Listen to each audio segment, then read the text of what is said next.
Well, good afternoon, ladies and gentlemen. Welcome to this very, very special afternoon at Whitcombe Church. This is the church, of course, where William Barnes presented his first and last sermon, so it's a real privilege to be here. Sir, do forgive me interrupting you.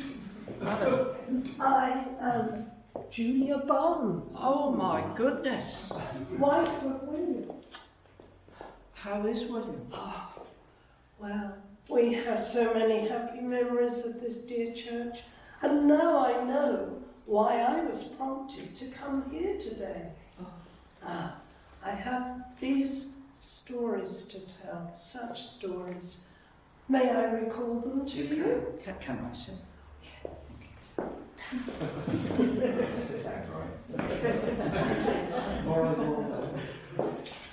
Ah, yes. William was ordained in 1851. He really was delighted to be able to take the services here at Whitcombe. I remember when he was away taking his Bachelor of Divinity degree in Cambridge, I frequently had to hunt around to find a replacement priest for him. Usually, I managed to do so. Oh, they were happy times. William loved preaching here and talking to the good folk of Whitcombe. But the happiest time of all for us came in 1851. When we went to the Great Exhibition at the Crystal Palace. Oh, William, how wonderful to see you. Julia, my dear. Oh, they were such happy times. They were. How wonderful. I wanted to see you, my dear. Yes. I was just telling these good folk about our most happiest time, for us both, when we went to London to the Great Exhibition. And to reward yourself and our delightful daughters for looking after the school when I was away. Yes. And, of course, the special time was to celebrate you obtaining your Bachelor of Divinity degree. That was a trifle, but more so to reward your lovely self and our dear Laura and Julia and Liza for running the school in my absence. Yes. How excited they were. Oh, I remember on the station how thrilled they were. I mean, the opportunity of going to London in itself. They had anticipated that so much, and they enjoyed all of it. They did. And we had a splendid day there, partly because we were together, but partly because the usual charge of 5 shillings per person per day was cast aside and was only 1 shilling. That was marvellous. We did stay there all day, my dear, and thankfully it was a marvellous education for them. It was. It was. Ah, this old church, this is a wonderful place. It always was. Yes. Still is. It brings to mind the old clerk who worked here. I used to call him the Archbishop of York because he was so proud of his work here. He used to say to the young gentlemen who were misbehaving, "Now you ought to mind I be the second person in the church, I be." He was a wonderful man. What a character. It was a character. Rather like that character you met in the Great Exhibition. Oh. Like us, he had travelled up from Dorset. And I believe you wrote a poem about him. I did, you're Called absolutely right. John Bloom in London. John Bloom in London, absolutely. Such a delightful poem. Perhaps I will read it later. It will be a delight to hear. Tea and cake. Tea and cake? Hey, My word. This returning is getting better and better. I'll be very pleased to taste some of the cake and the tea. Very pleased. Thank you so much. Well, I didn't do that well, Julia, after you passed on in 1816. Oh, You were about to ask me how I got on, but I wasn't a happy man. I missed you very, very much. And Lauren, Julia, Liza missed you too. I did wonder about them. Well, they were wonderful daughters. They looked after me rather special. And after 10 years, 1826, we moved to Caen. Yes. And I was rector there, and I looked after Caen and Whitcombe. You did. Yes. And I made a point of trying to visit all the parishioners every week. So I split the whole parish into 4 areas. Oh, yes. I looked after 2 of them, and the lovely girls looked after 1 each. It was marvellous. Oh, They were so good to me. oh, I'm so glad. And so, my dear, the words are moving on swiftly, as they used to somehow find their way off my pen.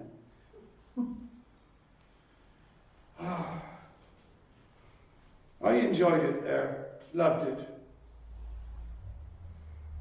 I called the daughters my curates. Did you? I did. They were wonderful specimens of humanity. Delightful pair. Oh, I'm so But proud. then that's not really surprising, my dear, considering from where they came. Yeah, but I'm still so proud to hear that. Yeah.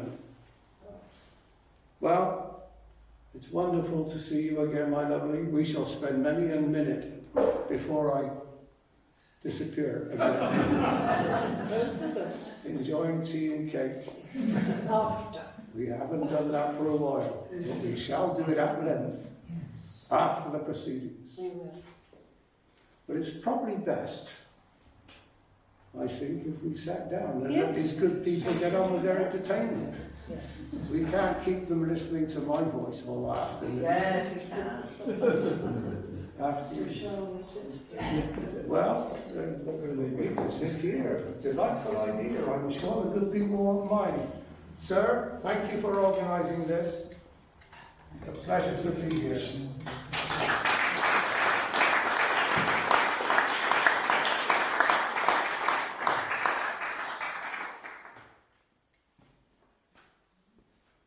If I ought to bow. Well, after those 2 inimitable characters making hay up here, I'm going to read Barnes's poem called Hay Makin.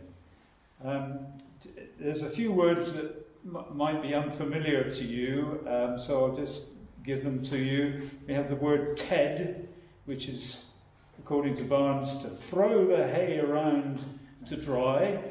Nunch, a bit of food. Rollers, a ridge of hay. And a puck, a cone of hay made from the ridges. So that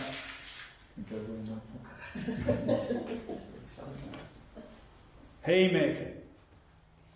Oh, 'tis merry of a summer's day, where folk be out a-making hay, where men and women in a string do ted or turn the grass and sing, with sheeming voices, merry songs, a tossin' of their sheening prongs, wi' arms a swangin' left and right, in coloured gowns and shirt sleeves white, or, wider spread, a raking round the rosy hedges of the ground, where Sam to see the speckled snake and try to kill him with his rake, and Paul to jump about the squall to see the twisting slough worm crawl. Ah, 'tis merry where a gay-tongued lot of haymakers be all a squat on lightly rustling hay, a spread below an elm's lofty head, to rest their weary limbs and munch their bit of dinner or their nunch, where teethy rakes do lie all round, by picks a stuck up into ground, and with their victuals in their laps, and in their horn and cups their draps of sweet cider or frothy ale, their tongues do run wi' joke and tale. And when the sun so low and red the sheen above the leafy head of some broad tree, a rising high afore the fiery western sky. 'Tis merry where all hands do go athwart the ground, by two and two, a raking, over humps and hollows the rustling grass, up into rollers, and one to row it into line, and one to close it up behind. And after them the little boys to stride and fling their arms all wise, wi' busy picks and proud young looks. Oh, so 'tis merry out among the folk in hayfield all day long.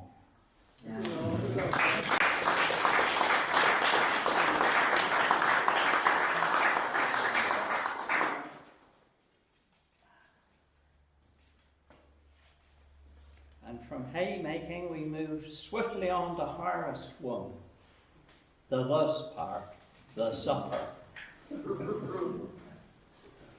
Since we were striplings, neighbour John, the good would merry times be gone.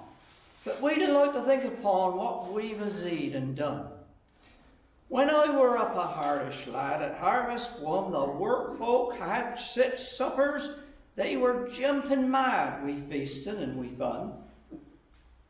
At uncle's I mind one year, I zeed a fill of hearty cheer, fat beef and pudding, ale and beer for every workman's crop. And after we'd a gied God thanks, we all zopped down in two long ranks, along a table board of planks, wi' uncle at the top. And there in platters big and brown were red fat bacon, and a round of beef wi' gravy that would drown a little roasting pig. With beans and tatties, vullasack and cabbage that would make a stack, and puddings brown as speckled black with vigs, so big's my wig. And uncle, wi' his elbows out, did carve and make the gravy spout, and aunt did gie the mugs about a frothing to the rim. Plates weren't then of earthenware, they ate off pewter that could bear a knock, or wooden trencher square wi' zoltos at the rim. And so they munched their hearty cheer and dipped their beards in frothy beer and laughed and joked. They couldn't hear what one another said. And all of them drink wi' one accord the old folks had, and bit the board and swung their arms about and roared, enough to crack one's head.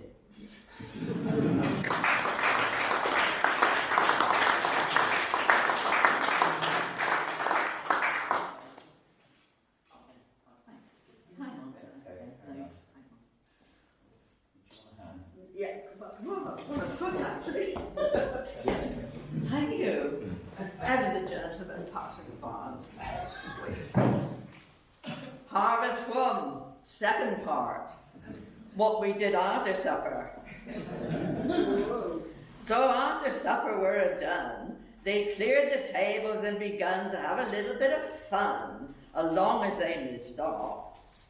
The old ones took their pipes to smoke, and tell their tales and laugh and joke, and looking at the younger folk that got up for a hop. One scraped away with merry grin a fiddle stuck beneath his chin, and one of them took a rolling pin and baked a frying pan. And t'others dancing to the sound went on and in and out and drew and round, and kicked and baked the two and down, a laughing maid and man. And then a maid all up tip-toe fell down, and one of them, his shoe slipped down her pocket hole in two, from top almost to bottom.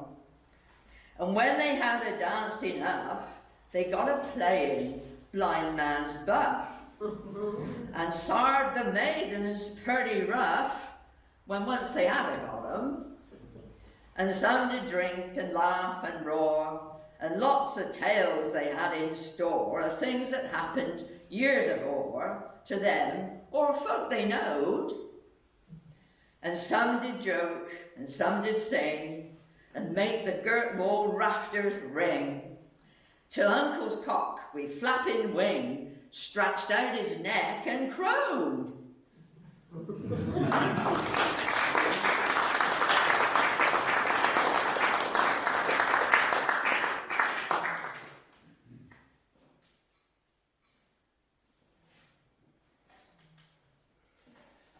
Oh, I'm sorry. That's you again. Yes, it is.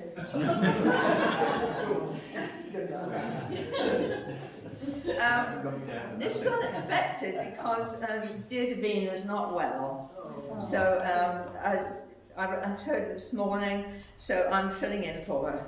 I've got a very short attention span, I do apologise. Taking in apples. We took the apples in last week and got 'em by night some aching backs, a stooping down all day to pick so many up in worms and sacks.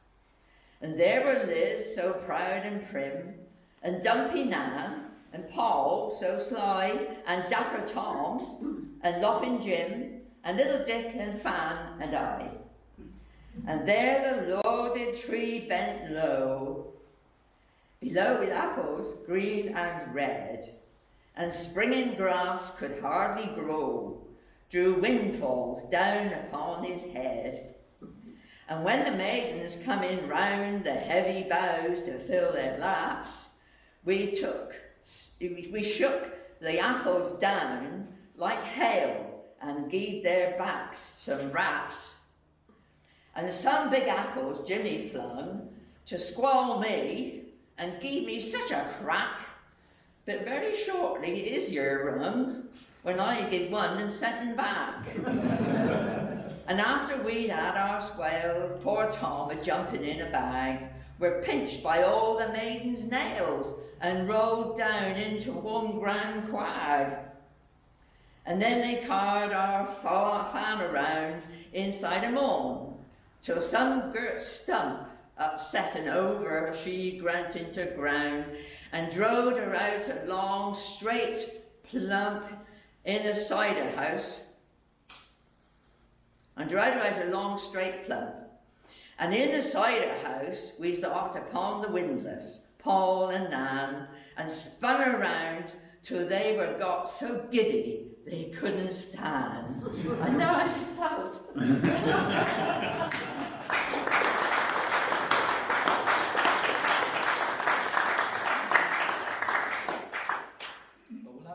Songs now, and this first one always used to be sung up in North Dorset at harvest suppers. You all, I think, will know the chorus. To plough and sow, to reap and mow, to be a farmer's boy, to be a farmer's boy. Very popular old song. The sun had set behind the hill when across the dreary moor, weary and lame, a poor boy came up to a farmer's door, saying, "Is there one among you here that will give me employ to plough and sow, to reap and mow, to be a farmer's boy, to be a farmer's boy? My father's dead, my mother's left with her 5 children small. And what is worse, the mother dear, I'm the eldest of them all. But though little I be, I'll labour hard if you will me employ, to plough and sow, to reap and mow, to be a farmer's boy, to be a farmer's boy. And if that you know, boys, should want one favour I will ask, shelter me this long night through from the cold and wintry blast. At the break of the day I'll haste away elsewhere to seek employ, to plough and sow, to reap and mow, to be a farmer's boy, to be a farmer's boy. The farmer's wife said, try the lad, let him no further seek. Oh yes, father, do, the daughter cried, as tears ran down her cheek. For those who would work, it's hard to want and to wander to seek employ. Don't make him go, but let him stay, to be a farmer's boy, to be a farmer's boy. In course of time the boy grew up, the good old couple died. They left the lad the farm they had, and their daughter for his bride. Now the boy that was a man now is, and he often thinks with joy of the lucky, lucky day when he came that way, to be a farmer's boy, to be a farmer's boy. Farmer's boy.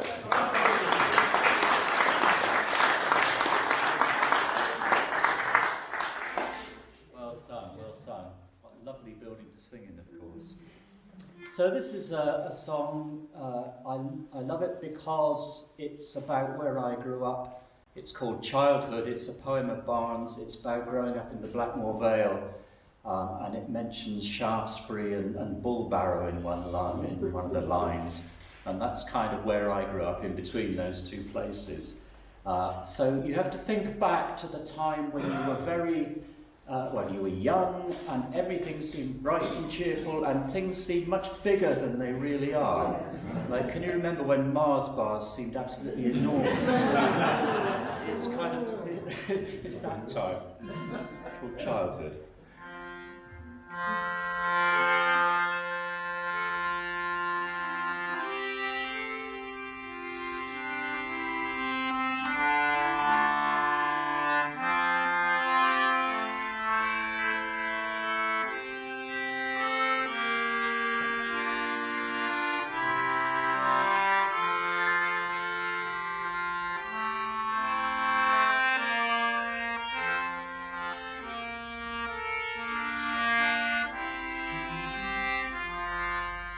At that time our days were but few, our limbs were small but a-growing, then the fair world we knew, life were all hopeful and gay, the time of the planting of seed, and the cheek-burning seasons of mowing, and binding of red-headed sheaves, were all welcome seasons of joy.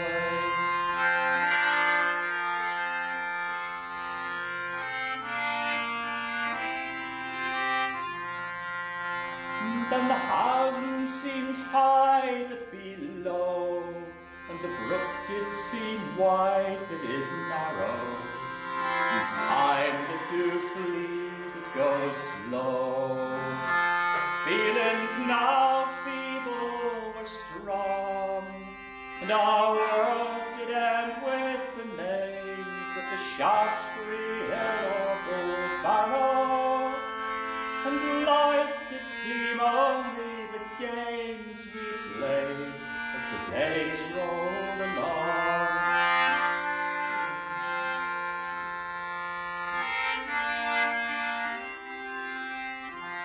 Then the rivers and high-timbered lands and the silvery hills without buying did seem to come into our hands from others that owned them afore, and all sickness and sorrow and need seemed to die with the war folk a-dying, and they leave us forever freed from evils our forefathers bore.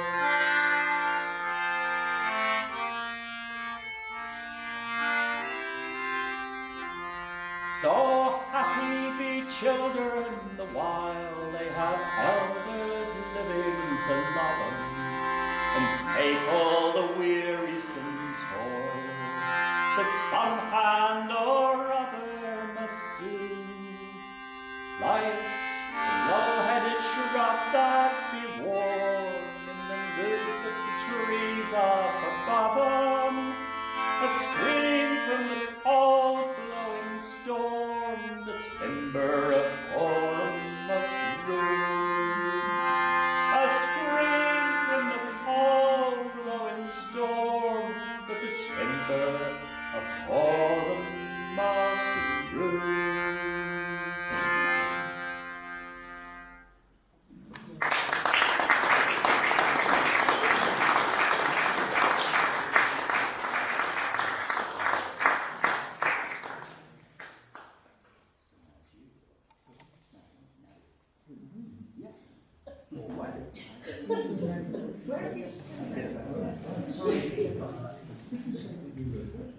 I wrote to you.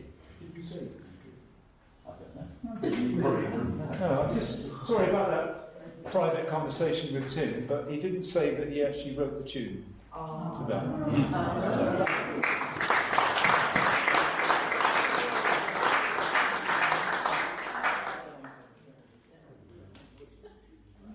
Right, this one then. The Wold Wagon. I haven't been to the museum in Dorchester for a while, but the last time I went, I do remember seeing a wagon as more or less described in this poem in the museum. So if you get interested, seek it out. A few more words in this that need explanation, perhaps. Het, heat, clom, climbed, raves, which is a framework on the sides of the wagon, sort of lattice-like, ladder-like. And fuzz, which is furze or gorse. And bavum, which is a faggot of brushwood.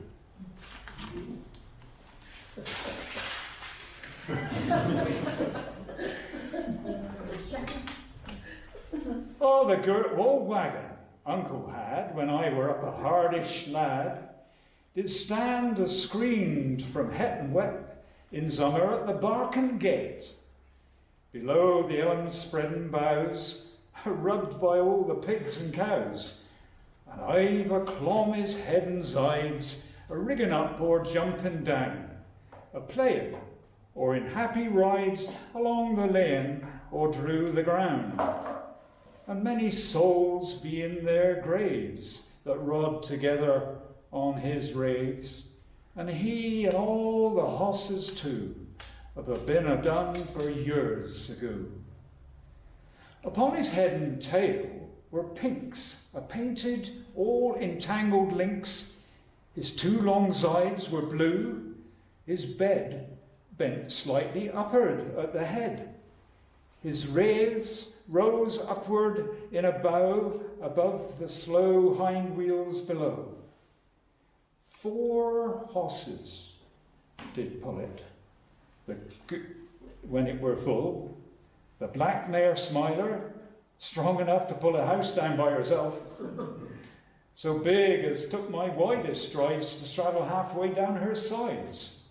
And Champion Violet, sprack and light, that foamed and pulled wi' all her might. And Whitefoot, lazy in the trace, wi' cunning looks in snow-white face, besides a bay one short-tailed Jack, that were a trace horse or a hack. How many loads of buzz to scald the milk thick wagons have a hauled, and wood from copse, and poles for rails and bavins with their bushy tails, and loose-eared barley hanging down outside the wheels almost to ground, and loads of hay so sweet and dry, budded straight and long and high, and haymakers sitting round the raves, a riding home from ground, when Jim gave Jenny's lips a smack, and jealous Dicky whipped his back, and maidens screamed to feel the thumps agreed by trenches and by humps, but he and all his hosses too, they've been done for years ago.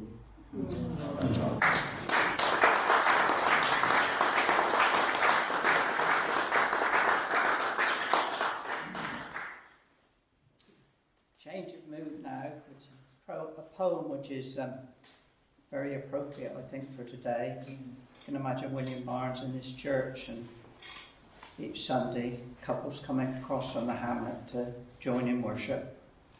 This is called Folk a Coming into Church. The church does seem a touching sight when folk a coming in at door to softly tread the long-oiled floor. Below the pillared arches high, we bells a pealing, folk a kneeling, hearts a healing, we the love and peace a sent 'em from above. And there we mild and thoughtful face, we downcast eyes and voices dumb, the old and young to slowly come and take in stillness each his place, a zinking slowly, kneeling lowly, seeking holy thoughts alone in prayer afore their Maker's throne. And there be sons in youthful pride, and fathers weak wi' years and pain, and daughters in their mother's train, the tall wi' smaller at their side, heads in mourning, never turning, cheeks a burning with the het o' youth, and eyes new tears to wet. Their friends to settle side by side, the knowers speechless to the known, their voices there for God alone, to flesh and blood their tongues be tied. Grief a ringing, joy a singing, prayer a bringing welcome rest, so softly to the troubled breast.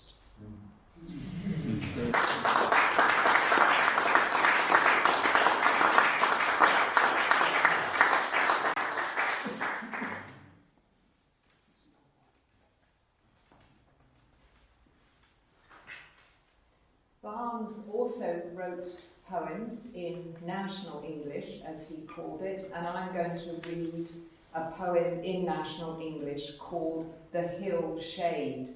It's a wonderful evocation of the passing of time, and like, of course, much of Barnes' work, begins with observations of the natural world, gradually moving toward the human dilemma, including the passing of time and the loss of family and friends. The Hill Shade. At such a time of year and day in ages gone, that steep hill brow cast down an evening shade that lay in shape the same as lies there now, though then no shadows wheeled around the things that now are on the ground. The hill's high shape may long outstand the house of slowly wasting stone.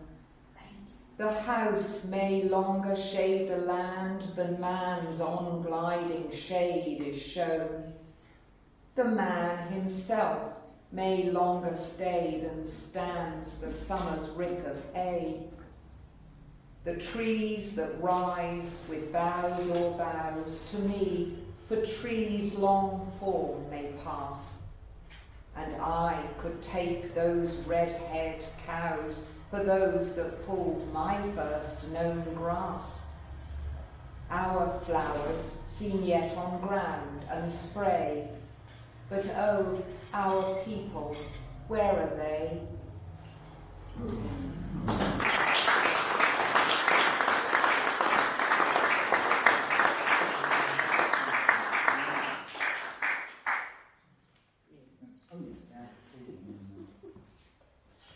Excellent.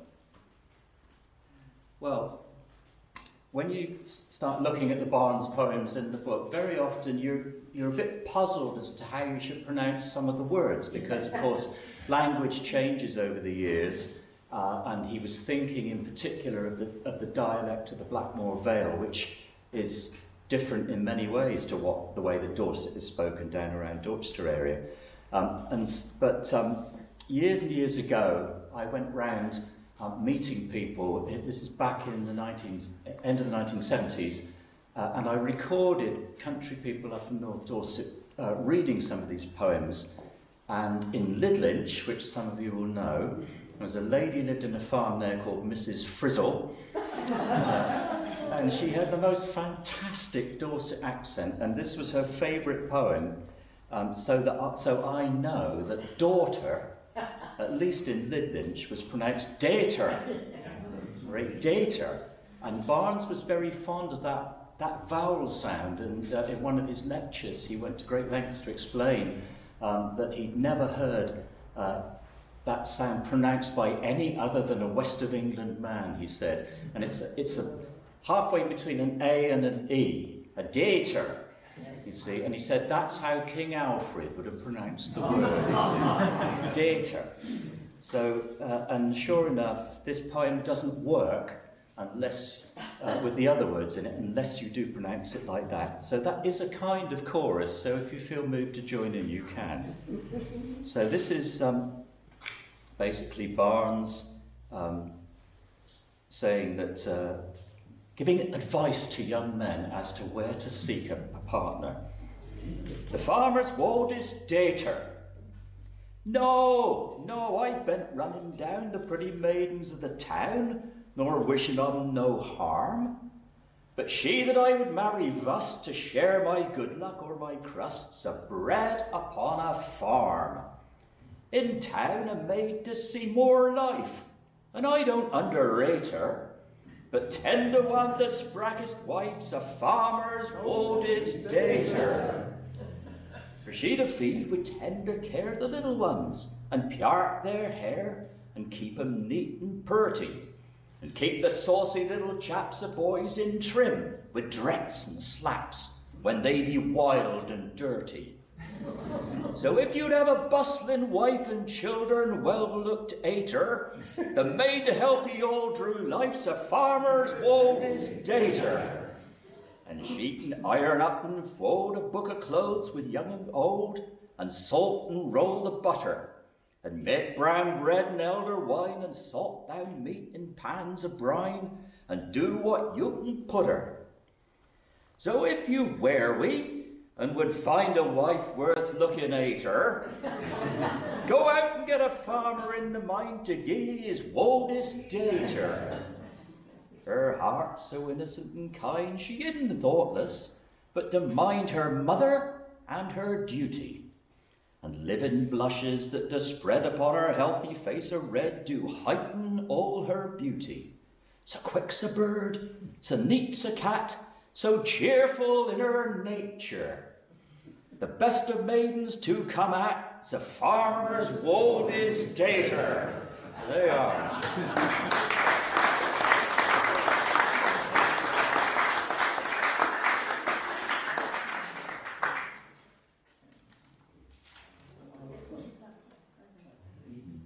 Yes. Yes. Yes. Thank you. Oh, thank you. This is an early edition of Barnes' poems. The final verse, last verse, which I think is beautiful, is very often missing from other collections. So you're getting the real thing. Evening in the village. Now the light of the west is a turn to gloom, and the men be at one from ground, and the bells be a rending all down the coombe, a moaning and dying sound, and the wind is still, and the house dogs to bark, and the rooks be a fled to the elms high and dark, and the water to roar a mill. And out through yonder cottage's window pane, the light of the candle to shoot, And young Jemmy, the blacksmith, is down the lane, a-playing his Jarman flute. And the miller's man just sit down at his ease, upon the girt wooden seat that is under the trees, with his pipe and his cider can. They say, small print, they say that to summit in town, to see fresh phasing from day to day. They would see 'em for me, if the 2 or 3 I'd love should but smile and stay. So give me the sky and the air and the sun, and a whom in the dell where the water do run, and let me live and die.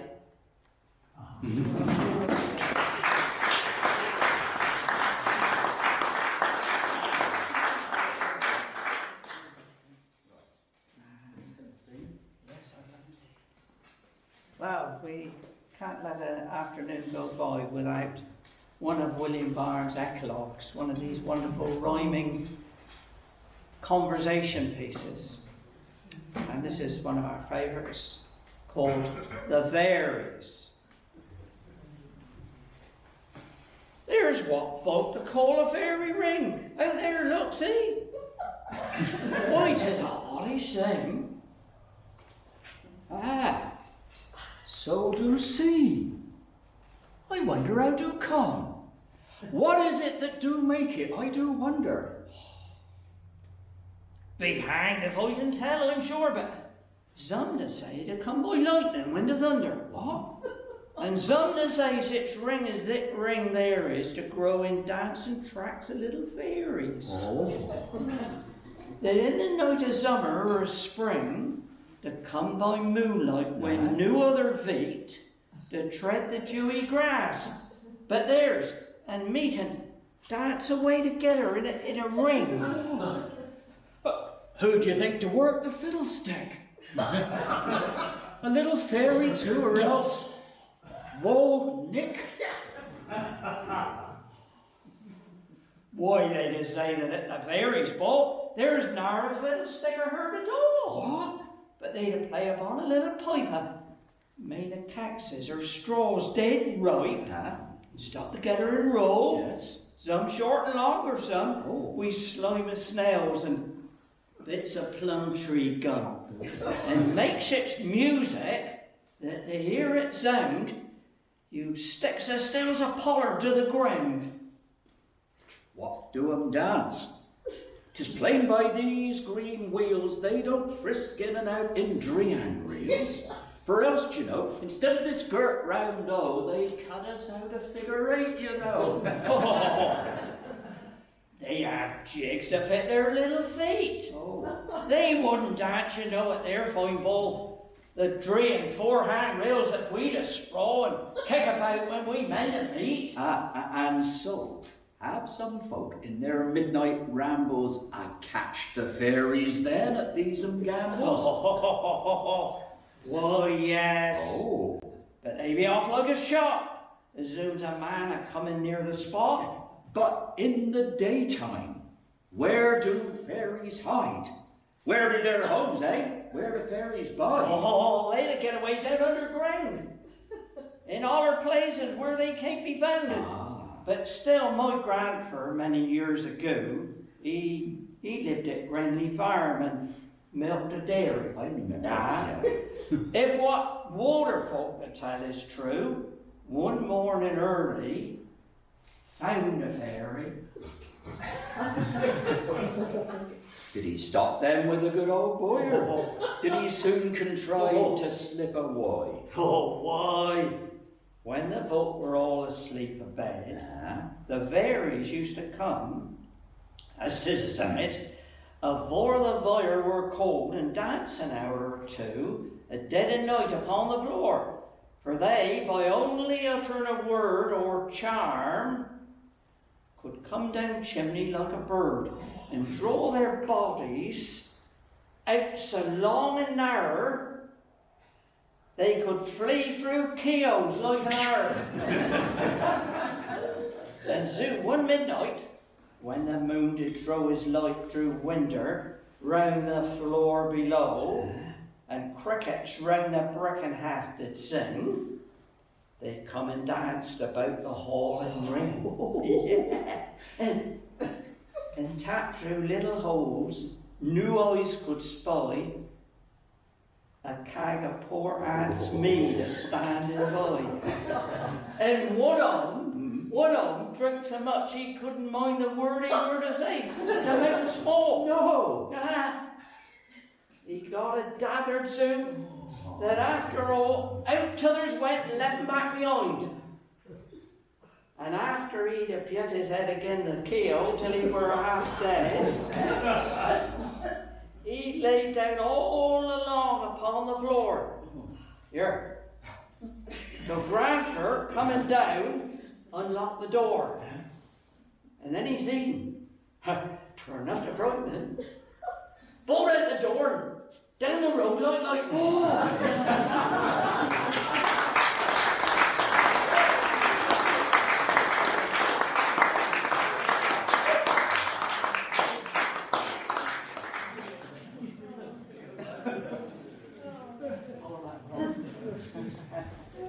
I'm going to wipe my eyes. Oh dear. It really ought to end there, didn't it? I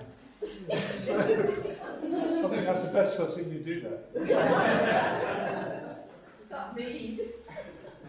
Right, so there's been a slight change to the very last piece. It's now a poem called In the Stillness of the Night. Of all the housing in the place, there's one I'd like to call by day or night the best of all. To see my Fanny's sudden smiling's face, and there the stately trees to grow a rockin' as the wind to blow, while she does sweetly sleep below in the stillness of the night. And there at evening I'd a go a hopping over gates and bars by twinkling light of winter stars, when snowed a clumper to my feet. And sometimes we'd a slyly catch a chat, an hour upon the stratch, and part we whispers at the hatch in the stillness of the night. And sometimes she'd go to some young neighbour's housing down the place, and I'd get a clue to trace her out and go to see her home. And I'd a wish a field a mile, as she'd a sweetly chat and smile along the drove or at the stile in the stillness of the night. Oh, no.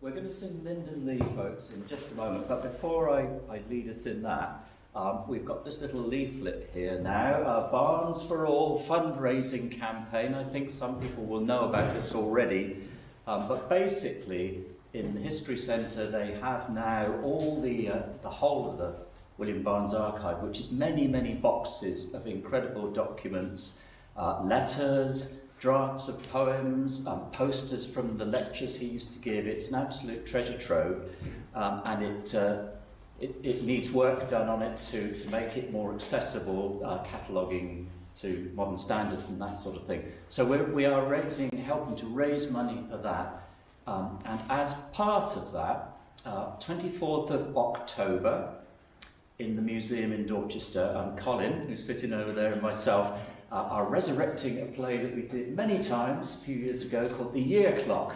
The Year Clock, which is all about the life of William Barnes, told through his poetry.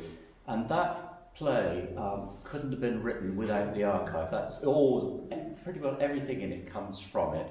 So I commend it to you, and it would be great if you could come and support that and help us. All the money that we make from it we'll put towards the archive. And we're also going to do a second performance as well up in Sturminster, very appropriately, in the Exchange, and that's a matinee on the 3rd of November. But there will be little flyers about that, and it'll be in the paper, I expect. So be wonderful if some of you could come along and help support that.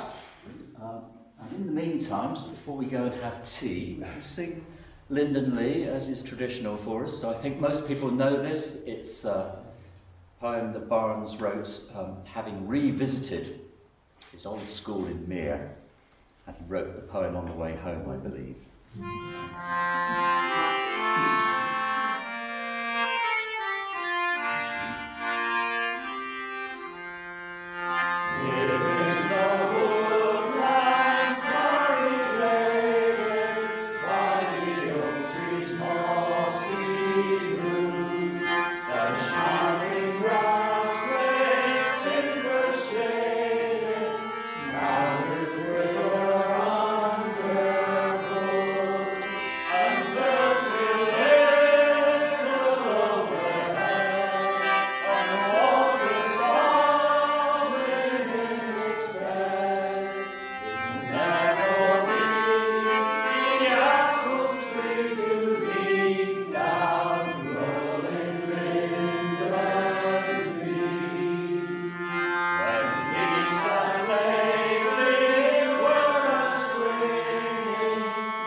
Your readers, ladies and gentlemen.